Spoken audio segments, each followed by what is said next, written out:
Olá, estamos juntos novamente para mais uma devocional. Como é que você está, a sua família? Eu espero que você esteja aí se cuidando e principalmente debaixo do cuidado de Deus. E hoje eu queria refletir com você sobre uma personagem muito interessante. E a Bíblia fala somente numa oportunidade sobre esta pessoa. E esse trecho da Bíblia se encontra no livro de 2 Reis, no capítulo 5, leremos do versículo 1 ao versículo 3, que diz assim: Naamã, comandante do exército do rei da Síria, era muito respeitado e honrado pelo seu senhor, pois por meio dele o Senhor dera vitória à Síria. Mas esse grande guerreiro ficou leproso. Ora, tropas da Síria haviam atacado Israel e levado cativo uma menina, que passou a servir a mulher de Naamã. E um dia ela disse à sua senhora: Se o meu senhor procurasse o profeta que está em Samaria, ele o curaria da lepra. Esse texto fala de um personagem chamado Naamã. Ele era uma pessoa famosa, ele era o comandante do famoso exército da Síria, uma pessoa extremamente importante, estava em todas as mídias, estava bombando aí nos jornais. Só que ele tinha um problema, ele era leproso. E naquele tempo, a pessoa leprosa, ela era considerada imunda e causava muito constrangimento devido à sua doença. Mas essa pessoa principal da história, a heroína da história, não é Naamã, é uma menina que sequer a Bíblia cita o seu nome.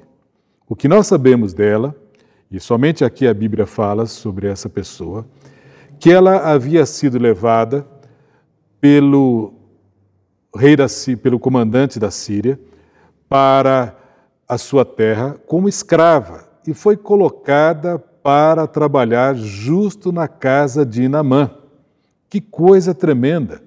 Essa menina tinha tudo para ser consumida pelo ódio. Ela podia olhar para Naamã e falar assim: você é um vilão infeliz. E quando ela descobre que Naamã tinha lepra, ela poderia ficar assim muito feliz e dizer assim: agora é a sua hora, o bicho vai pegar, agora é a sua vez de sofrer. Você me fez sair da minha casa, me separou das minhas bonecas, das minhas amigas, da minha casa, dos meus pais, e agora eu estou aqui sofrendo por sua causa. Então, que essa lepra te vá consumindo bem devagarinho. Ela podia pensar dessa maneira. Mas não, essa menina tem uma atitude surpreendente. Quando ela escuta que Naamã tinha lepra, ela fala para sua senhora. Ela diz assim: que bom seria se o meu senhor, se Naamã, estivesse lá na minha terra, porque lá tem um profeta que poderia curá-lo. O que a gente pode aprender com essa menina? Que essa menina, ao invés de ser consumida pelo ódio, fez com que o sofrimento se tornasse combustível para a sua vida. Ela entendeu que ela tinha um propósito, que se ela estava lá, naquele lugar, não tinha a ver simplesmente com o seu pecado ou com as armas do seu povo que haviam perdido a guerra. Se ela estava naquele lugar, é porque Deus tinha um propósito de que ela proclamasse um Deus verdadeiro do universo para aquelas pessoas. Todos a viam como escrava, mas ela se via como missionária. Ela se via dentro de uma posição estratégica, no sentido de que ela se recusava a entender que a vida se resumia a ódio. Ela se recusava a ficar conjugando o verbo sofrer.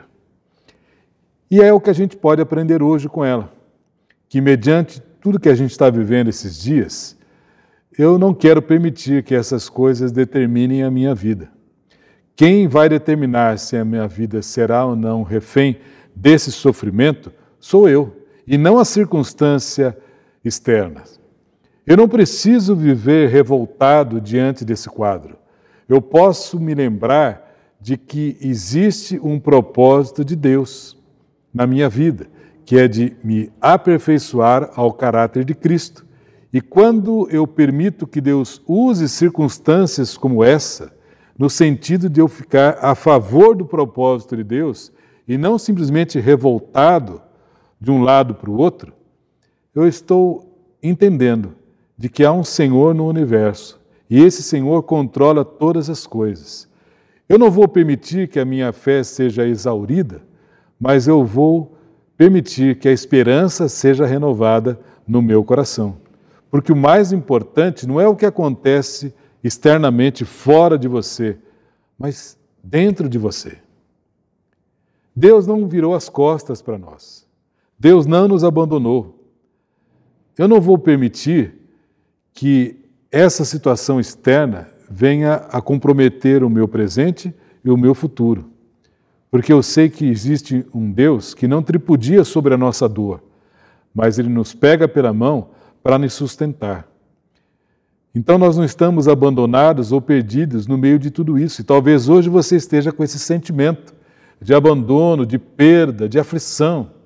Lembre-se de que você pode acordar todo dia nessa convicção de ser uma filha de Deus, de ter um Pai que controla todas as coisas e permitir que as dificuldades sejam um tremendo combustível de Deus para que a sua graça seja revelada em nós.